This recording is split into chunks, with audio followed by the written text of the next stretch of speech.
जय गुरु जी, नमस्कार। I hope you all are doing fine. आज का सत्संग शेयर किया है नेहा आंटी ने दिल्ली से, लेकिन सत्संग से पहले मैं एक दो बातें आपसे शेयर करना चाहता हूँ। तो कुछ संगत का कमेंट आया था कि मतलब एक संगत ने तो लिटरली ये लिखा हुआ था कि अंकल मुझे लोटा ब्लेस कराना है, मेरा बेटा जो है वो पढ़ता नहीं है, तो मुझे उसके लिए लोटा ब्लेस कराना है। तो आप ध्यान से सुनिए, जो गुरु जी का जल प्रसाद है वो सिर्फ और सिर्फ जो क्रिटिकली इल पेशेंट हैं, जो बड़े मंदिर नहीं जा सकते, उनके लिए है। चाहे वो शारीरिक रूप से बीमार हैं या मानसिक रूप से बीमार हैं, जो पेशेंट्स हैं, इल हैं, उनके लिए है। या फिर आप लोटा लेके आए हैं तो वंस इन अ वाइल आप यूज़ कर सकते हैं, बट ये इन सब चीज़ों के लिए नहीं है कि मेरे पति गुस्सा करते हैं तो उनको मैं जल प्रसाद पिलाना शुरू कर दूं। वो उन चीज़ों के लिए नहीं है जल प्रसाद। वो मेडिसिन के रूप में काम करता है और वो उन संगत के लिए है जो बीमार हैं। ठीक है, ये एक बात ध्यान रखिए। सेकेंडली, चाय प्रसाद जो है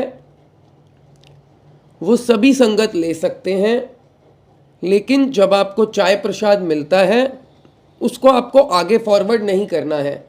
अनलेस आपको सेवादार बोलें कि आगे दे दीजिए तो दीजिएगा। हम कई बार मान सम्मान देने के लिए अपना चाय का कप या अपना कोई खाने की चीज़ आती है तो आगे फॉरवर्ड कर देते हैं। गुरु जी के लंगर में, गुरु जी के चाय प्रसाद में ये नहीं करना है। जो प्रसाद आपको मिलेगा वो आपके लिए है, इसमें कोई बुरा अच्छे की बात नहीं है। That is a personalised blessing for you, वो आपके लिए ही है, आगे नहीं देना है उसको। अगर सेवादार आपको बोलें कि आगे पास ऑन करते रहिए, जैसे कई बार होता है कई जगह, दैट इज़ डिफरेंट, तब आप कर सकते हैं, अपने से नहीं करना है।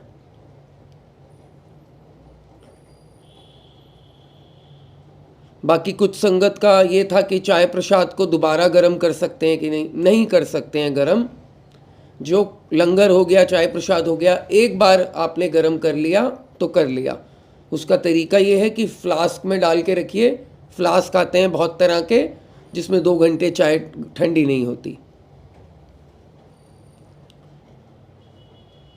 चाय प्रसाद सब संगत को लेना है। अगर आपका बच्चा छोटा है तो उसको अपने में से दे दीजिए एक घुट।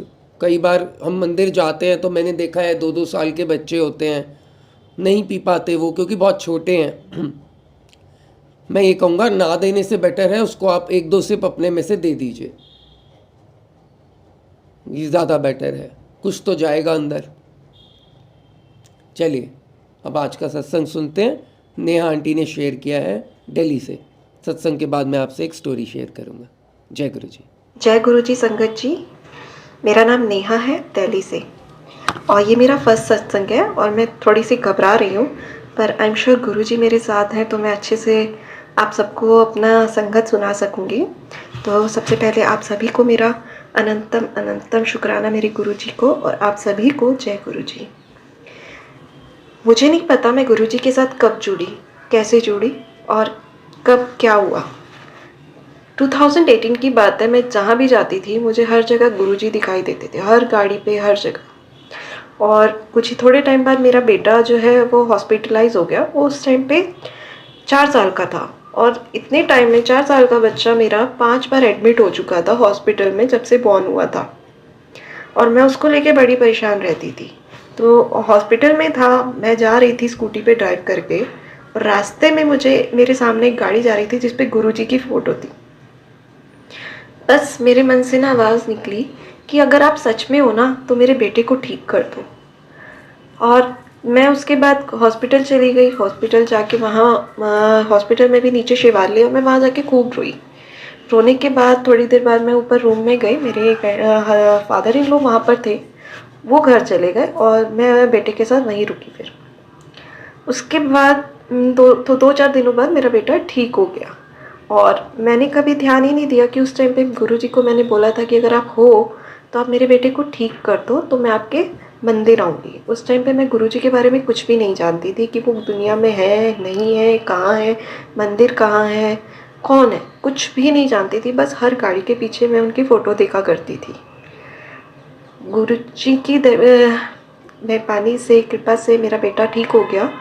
और उसके बाद आज 2022-23 में भी मेरा बेटा दोबारा कभी हॉस्पिटलाइज नहीं हुआ। और ये चीज़ मुझे उस टाइम पे रियलाइज़ नहीं हुई थी कि ये गुरुजी की कृपा है। जिस बच्चे को मुझे हमेशा नेबुलाइज़र देना पड़ता था, ठीक है, बिना नेबुलाइज़र के वो ठीक नहीं होता था, हर 2 मंथ्स में नेबुलाइज़र देना ही पड़ता था। उसका वो नेबुलाइज़र बंद हो गया, डॉक्टर्स ने कह दिया कि इसकी एस्थमेटिक है, इसे पंप देना पड़ेगा। ऐसी कभी नौबत ही नहीं आई, ठीक है। और उसके बाद 2018 नवंबर में ही मेरे हस्बैंड के ब्रदर जो हैं, वो काफ़ी बड़ा कज़न ब्रदर है, उनका काफ़ी बड़ा एक्सीडेंट हुआ और उनका ब्रेन हैमरेज हो गया। तो उस टाइम पे हमने सोचा चलो गुरुजी के चलते हैं, और सुना उनका बड़ा नाम है, तो हम लोग गुरुजी के चले गए। हम वहाँ गए और वहाँ जाके हमने देखा कि बहुत ही सुंदर मंदिर है, मतलब एनवायरनमेंट इतना ब्यूटीफुल है कि मैं तो सिर्फ वही देखती रह गई। और मेरा वहाँ पे दिल बहुत भरा है, मुझे बहुत अच्छा लगा वहाँ जाके, और मैं गुरुजी की दरबार में जाके रोने लगी। मुझे नहीं पता था मैं क्यों रोई हूँ, बस मैंने अपने ब्रदर इन लॉ के लिए प्रेयर किया। और उसके बाद हम लंगर करने चले गए, और वहाँ पे तब लंगर 4 लोग एक ही थाली में खाते थे। हमें थोड़ा अजीब लगा, हमने खाया, हमने पहले सोचा हम 4 लोग हैं, हम चारों लोग एक ही थाली में खा लेंगे, बट लेकिन नहीं, उन्होंने वो हमें चॉइस नहीं थी। तो मैं और मेरे हस्बैंड और 2 लोग और थे, जिन्होंने हम 4 लोगों ने एक ही थाली में खाना खाया। मुझे नहीं पता था कि मेरे कौन से कष्ट खटे हैं, या मेरे बेटे के या मेरी बेटी के कौन से कष्ट उस टाइम पे कटे हैं। मेरी बेटी उस टाइम गोदी में ही थी। हमें नहीं पता था कि वो लंगर से हमारे कौन से कष्ट कटे हैं। शायद उसी लंगर की कृपा है कि मेरा बेटा दोबारा कभी एडमिट नहीं हुआ। और उसके बाद मेरे ब्रदर इन लॉ तो उसके 2-3 दिन बाद ही एक्सपायर हो गए, 29 नवंबर को। लेकिन उसके बाद मैंने गुरुजी को फिर भी नहीं माना। मैंने कहा हमने तो इतने दिल से प्रेयर की और गुरुजी ने उनको ठीक नहीं किया, ठीक है। फिर हम तब जब मुझे पता चला कि गुरुजी तो दुनिया में है ही नहीं, उनकी गद्दी होती है, तो हम ऐसे ही हो गया। बात आई 2022। Financially we were very weak, इतने वीक थे कि मेरा मन सुसाइड करने तक का के करने लगा कि यार फाइनेंशियली हमारे पास पैसे हैं ही नहीं, हम लोग कहाँ जाएं, कैसे करें, कैसे मैनेज करें बच्चों की फ़ीस, एक मिडिल क्लास फैमिली में रहना, ठीक है। हम अपने बेसिक नीड्स तक पूरे नहीं कर पा रहे थे। तो जून 2022 की बात है, मेरी मदर जो कि गुरुजी को नहीं मानती है, उन्होंने मुझे कहा नेहा तू ना गुरुजी को मान के देख। तो मुझे थोड़ा अलग लगा। उसी दिन रात शाम को मेरी कज़न सिस्टर से बात हुई, जो कि साईं बाबा को बहुत मानती है, मेरी मम्मी भी और मेरी कज़न सिस्टर भी। उन्होंने भी मुझे यही सेम बात बोली कि तू गुरुजी को मान। तो मैंने कहा ठीक है। और मेरी नेबर है, उन्होंने भी मुझे सेम बात बोली। वो नेबर तो मानती है गुरुजी को, लेकिन उन्होंने मुझे सेम बात बोली कि तू भी गुरुजी को मान के देख। मैंने गुरुजी को माना। गुरुजी की मुझे नहीं पता था कि गुरुजी का स्वरूप कभी खरीद के नहीं लाते हैं, और उनको स्वरूप कहते हैं, फ़ोटो नहीं कहते हैं। मैं गई और गुरुजी की एक फ़ोटो खरीद के ले आई, और नेक्स्ट डे उसको मैंने उन गुरुजी के आगे पहली बार जोत जलाई। और गुरुजी के आने से नेक्स्ट डे ही मेरी जॉब की बात हुई। मेरी एक एमएनसी में नेक्स्ट डे जब बात शुरू हुई जॉब की, ठीक है। मैं 4 साल से जॉब नहीं कर रही थी और मेरा एक्सपीरियंस भी एमएनसी का नहीं था, लेकिन उस टाइम पे मेरी जॉब की बात हुई और मेरी एक बहुत बड़ी एमएनसी फॉरेन कंपनी की है, फॉरेन कंपनी में मेरी जॉब लग गई। और वर्क फ्रॉम होम था, मुझे कहीं जाने की ज़रूरत नहीं थी, मैंने घर पे रह के ही अपना काम करती थी, ठीक है। और वर्क प्रेशर भी नहीं था, मैं अपने घर, फैमिली, बच्चे सब देख रही थी, सब कुछ बहुत अच्छा। गुरुजी की कृपा से मेरी नौकरी लगी, मेरे फाइनेंशियली जो क्राइसिस थे वो काफ़ी हद तक ख़त्म हुए। At least we were able to meet our, मतलब हम अपने जो डेली रूटीन्स के जो खर्चे थे वो अब हम अपने मीट कर पा रहे थे, वो हम कर पा रहे थे। जो हम क्रेडिट्स में हैं या थे, वो काफ़ी हद तक हमारे क्रेडिट्स कम हो गए हैं, थोड़े बहुत अभी भी हैं लेकिन काफ़ी हद तक कम। और गुरुजी को शायद पता था कि ये सैलरी मेरे लिए इनफ नहीं है, हमारी हाउस होल्ड इनकम मेरे हस्बैंड की इतनी नहीं है, तो उन्होंने 6 मंथ्स के अंदर ही मेरी सैलरी बढ़वा दी। मैंने जुलाई 6 जून को जुलाई किया था, दिसंबर में मेरी सैलरी बढ़ गई और जनवरी में मुझे पहली बड़ी भी सैलरी मिली। ये सब गुरुजी की कृपा से है। आपका लख लख शुक्राना गुरुजी, जो आपने मुझे अपने चरणों में स्थान दिए। जय गुरुजी, आपका लख लख अनंतम शुक्राना गुरुजी। गुरुजी ने हमेशा मेरी सुनी है। सच कहते हैं सब लोग कि गुरुजी नु मन्नो मंगो नहीं, पर ये दिमाग जो है ना, हमेशा मांगने से गुरुजी बाज ही नहीं आता है। मांगने से गुरुजी ये कर दो, गुरुजी वो कर दो, बस गुरुजी के आगे हम अरदास करते हैं। मुझे गुरुजी के भजन सुनना, गुरुजी के सत्संग सुनना बहुत अच्छा लगता है। अभी रिसेंटली की 2-3 दिन पहले की बात है, मेरा मन था कि मैं ना ऑफिस जाया करूं, क्योंकि घर पे रह के ना मुझे फील नहीं होता था कि मैं ऑफिस जाऊं। मेरा मन करता था कि मैं at least twice a week office जाया करूं। और रिसेंटली अभी फरवरी में ही आया कि मार्च से हर किसी को ट्वाइस अ वीक ऑफिस आना होगा। तो आई वॉज़ वेरी एक्साइटेड कि वाओ, मुझे ऑफिस जाने को मिलेगा, क्योंकि मेरा एक्सपीरियंस एमएनसी का नहीं था। एमएनसीज के बारे में सुना था, ऑफिस में वर्क करके करना एक एक्साइटमेंट थी ना जो ऑफिस जाने की, वो मेरे में थी। तो गुरुजी की कृपा से मुझे वो ऑफिस जाने का मौका भी मिला, वो भी ट्वाइस अ वीक, क्योंकि गुरुजी जानते हैं कि मेरी फैमिली को भी मेरी रिक्वायरमेंट है। मेरी मदर इन लॉ इतना नहीं कर सकती हैं और मेरे बच्चे भी अभी छोटे हैं। तो गुरुजी ने मुझ पे इतनी कृपा की कि मुझे सिर्फ, और वो भी फ्लेक्सिबल टाइमिंग है, कोई फिक्स टाइमिंग नहीं है, बट 2 डेज़ जाना है। उसमें भी कोई भी मुझे प्रेशराइज नहीं करता कि इतने घंटे की आपने शिफ्ट करनी ही करनी है। थैंक यू गुरुजी। और गुरुजी की कृपा से रिसेंटली की बात बताती हूँ आपको कि अब मुझे ऑफिस जाना था, तो मुझे अच्छा लगा कि मैं भी ना वॉच डाल के जाऊँ। थोड़ा मेट्रो में देखती हूँ कि सभी लड़कियाँ तैयार होके आती हैं, वॉच डाली हो, तो मेरा भी मन था मैं भी अपने लिए वॉच खरीदूँ। लेकिन हमारे एक्सपेंडिचर्स इतने ज़्यादा है, सैलरी कम है और बेसिक नीड्स में ही हमारे सारे पैसे ख़त्म हो जाते हैं। तो वो वॉच लेने के लिए मेरे पास पैसे बचे ही नहीं थे, पर मेरा मन था कि मैं वो वॉच लूँ। अमेज़ोन पे मैंने वो वॉच पसंद की, लेकिन मेरे पास अब पैसे नहीं थे। अब मैं क्या करूं? और जैसे ही मैंने सोचा कि चलो क्रेडिट कार्ड से ले लेती हूँ, लेकिन उसके सडनली जब मैंने बाय करने का ऑप्शन देखा तो उसका प्राइस 400 रुपीज़ बढ़ गया। तो मेरा मन ही उदास हो गया कि यार पहले ही मैं क्रेडिट कार्ड से ना ले रही थी, और अब मुझे लगा शायद गुरुजी ने, मैंने गुरुजी को बोला, गुरुजी मुझे लगता है आप नहीं चाहते हो कि मैं ये वॉच लूँ, इसीलिए आपने जब मैंने लेने की सोची तो इसके प्राइस बढ़ गए। तो मैंने वो गिव अप कर दिया। पर मेरे मन में हमेशा से था कि यार मेरा मन है कि मैं वो वॉच लूँ, पर मैं ले नहीं पाई वो वॉच। लेकिन वेरी नेक्स्ट डे मेरे हस्बैंड कहते हैं तूने वो वॉच लेनी है? मैंने कहा हाँ लेनी है। तो कहते मुझे ना ऑफिस से इंसेंटिव में ना वो अमेज़ोन का वाउचर मिला है, तो उससे ले ले।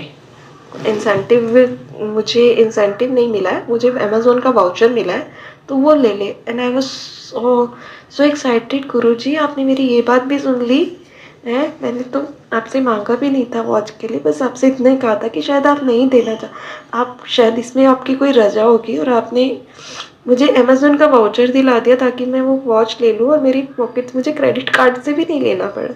आपका बहुत बहुत शुक्राना गुरुजी, आपने मेरी इतनी सुनी है। मैं ना हमेशा सोचती थी कि गुरुजी ने मुझे कभी बटरफ्लाई नहीं दिखाई, कभी मुझे गुरुजी की फ्रेगनेंस नहीं आती, कुछ नहीं आता।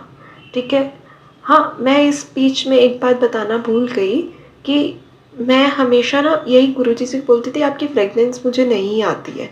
ठीक है, तो एक बार मुझे एक सपना आया, उसमें मैं देखती हूँ कि एक तरफ ना शॉप है, फ्लावर शॉप है। ठीक है, मैं कहती हूँ कितनी सुंदर रोज़ फूल की पेटल्स की खुशबू आ रही है। ठीक है, और दूसरी तरफ मैं देखती हूँ कि गुरुजी का कोई मंदिर है और वहाँ पे ना बहुत सुंदर रेड फ्लावर से, रोज़ फ्लावर से डेकोरेशन हुई हुई है। और मुझे गुरुजी की कोई, मैं कह रही हूँ फ्रेगनेंस आई और चली गई। गुरुजी मुझे तो कोई बिल्कुल ही इतने, जब मैं मुड़ के देखती हूँ कि यहाँ तो सिर्फ फ्लावर ही फ्लावर है, फ्लावर ही फ्लावर है, रोजेज ही रोजेज है, फिर भी मुझे फ्रेगनेंस नहीं आ रही। तो मुझे लगता है गुरुजी ने मुझे ये एहसास दिलाया कि तुझे अगर फ्रेगनेंस नहीं आ रही है तो इसका मतलब ये नहीं है कि मैं तेरे पास नहीं हूँ, मैं हूँ, बस तुझे फील नहीं हो रहा है, मैं हूँ। क्योंकि वहाँ पे मेरे सपने में उस जगह पे सिर्फ फ्लावर्स ही फ्लावर्स थे और मुझे फ्रेगनेंस नहीं आ रही थी। तो मुझे समझ आ गया कि गुरुजी मुझे फ्रेगनेंस नहीं आई है, लेकिन आप मेरे पास हो। ऐसे ही सबके सत्संग सुनती थी, कहते थे हम वहाँ जा रहे थे तो हमें गुरुजी ऐसे दिख गए, हम वहाँ जा रहे थे ऐसे ही। तो ऐसे मेरे मन में भी आता था कि गुरुजी मुझे क्यों नहीं दिखते रास्ते में कहीं। पहले तो हर गाड़ी के पीछे दिख जाते थे, आजकल तो किसी कार के पीछे मुझे जय गुरुजी या गुरुजी का पोस्टर कहीं नहीं दिखता है। तो एक दिन ऐसे ही मैं अपनी डॉटर को लेने जा रही थी और मन में गुरुजी का मंत्र जाप करती जा रही थी। तो मेरे सामने एक बैटरी रिक्शा जा रहा था जिसके ऊपर लिखा हुआ था जय गुरुजी, जय भोलेनाथ, जय गुरुजी। मैं बड़ी एक्साइटेड हो गई, वाह गुरुजी ने तो मुझे अपने दोनों रूप दिखा दिए, इसमें तो गुरुजी भी लिखा है और भोलेनाथ भी लिखा है। और ऐसे ही एक दिन मैं जा रही थी और मंत्र जाप कर रही थी और मैं फिर ढूंढ रही थी मेरी आंखें कि शायद मुझे कहीं गुरुजी लिखा दिख जाए, लेकिन मुझे नहीं दिखा। फिर जब मेरी आंखों ने ढूंढना छोड़ दिया ना, तो मुझे एक गाड़ी के पीछे दिखाई दिया जय गुरुजी। ये सब गुरुजी की कृपा ही है, छोटी छोटी बातें हैं लेकिन किसी के लिए ये बहुत बड़ी हैं और किसी के लिए बहुत छोटी हैं। गुरुजी ने सच में, पहले तो मैं गुरुजी को मानती नहीं थी, मुझे भी लगता था कि लोग तो हर किसी को गुरु बना लेते हैं, ठीक है ना, हर लोगों की तो आदत है किसी को भी गुरु बना लेना, कुछ भी करना, ठीक है। और मैं सोचती थी गंजे से हैं, मुझे माफ़ करना गुरुजी, मुझे बोलना नहीं चाहिए पर मुझे क्षमा करें। मैं कहती तो शकाल जैसे दिखते हैं कोई, पर क्षमा करें संगत जी, मैंने कुछ भी गलत बोला है तो प्लीज़ मुझे माफ़ कर दीजिए। पर मेरे मन में यही विचार आया था जब मैंने पहली बार गुरुजी की फ़ोटो देखी थी, प्लीज़ मुझे क्षमा कर दे गुरुजी, संगत जी। मुझे नहीं पता आज भी मैं ये सत्संग कैसे कर रही हूँ, बहुत घबराहट हो रही है। और जो भी बुलवा रहे हैं वो गुरुजी बुलवा रहे हैं। और तो अगर संगत जी मुझसे कोई गलती हुई है ना तो मुझे माफ़ कर देना। और जय गुरुजी, आपका अनंतम अनंतम शुक्राना गुरुजी, सत्संगत तबला। जय गुरुजी, ओम नमः शिवाय, शिवजी सदा सहाय। ओम नमः शिवाय, गुरुजी सदा सहाय। जय गुरुजी, शुक्राना गुरुजी। जय गुरु जी, शुक्राना Guru ji. Thank you aunty, thank you Neha aunty. अच्छा है तुसी शकाल ही बोलिया गुरु जी नू, अमरीशपुरी नहीं बोलिया। किसी किसी संगत में अमरीशपुरी भी लगते ने, कोई बात नहीं है, वो तो जैसे शक्ल है वैसे ही हम तो जज करेंगे। गुरु जी की थोड़ी रिजेम्बलेंस तो है वो शान फिल्म के शाकाल वाली, इसमें क्या बात है, इसमें कोई बात नहीं है। जो थॉट आता है हमारे मन में, फर्स्ट इम्प्रेशन, वो हमें शेयर ज़रूर करना चाहिए ताकि जो सामने वाले हैं, जो और संगत हैं, उनके मन से भी गिल्टी दूर हो कि भाई हम ही अकेले नहीं ऐसा सोचने वाले, दूसरे भी किसी ने सोचा था। जब मैंने गुरुजी को 2007 में, तब गुरुजी ने नहीं जोड़ा मुझे, 2002 में, नॉट इन 2007, 2002 में मैंने 12th करी थी, तो उसके बाद की बात है, मतलब 1-2 महीने बाद की रिज़ल्ट के। आई वेंट टू साईं मंदिर, मैं हर वीरवार जाता था, लोधी रोड पे साईं मंदिर है हमारे घर के पास दिल्ली में। तो मैंने पहले भी बताया, नई संगत को मैं आज शेयर कर रहा हूँ। तो वहाँ पर गुरुजी की फ़ोटो लगी थी इन 2002। गुरुजी फिज़िकली थे तब, बट मैं जानता नहीं था, तब टाइम नहीं था मेरे जुड़ने का। तो जैसे गणेश जी की, शंकर भगवान की, साईं मंदिर अगर आप जाओ तो बाहर छोटी छोटी शॉप्स हैं जहाँ पे फूल माला वगैरह मिलती है। मैं एक से लेता था, किसी से जिससे हर बार लेता था। जूते चप्पल का स्टॉल है, उसके सामने दुकानें हैं लोधी रोड में साईं मंदिर में। गुरु जी की फ़ोटो लगी थी। मैंने बोला ये कौन है? उसने कहा ये गुरु जी हैं, बहुत चल रहे हैं आजकल। मैंने कहा अब ये गंजा सॉरी गुरु जी, मैंने कहा ये गंजा, अब ये, मैंने कहा रोज़ यार तू कोई नया गुरु। उस टाइम पे थोड़ा सा ये गड़बड़ चल रहा था गुरुओं का काम, मतलब आए दिन कोई ना कोई न्यूज़ आती रहती थी। And I was very young, मैं आपको बात बता रहा हूँ, व्हेन आई वॉज 17, मतलब 20 साल पहले की बात बता रहा हूँ। तो बोला था मैंने ऐसा, और बस लगता है कि गुरुजी उस टाइम नहीं था हमारा टाइम। फिर 3 साल मेरी फैक्ट्री थी महरौली में, तब भी पता नहीं लगा मुझे, उस टाइम नहीं जाना होगा।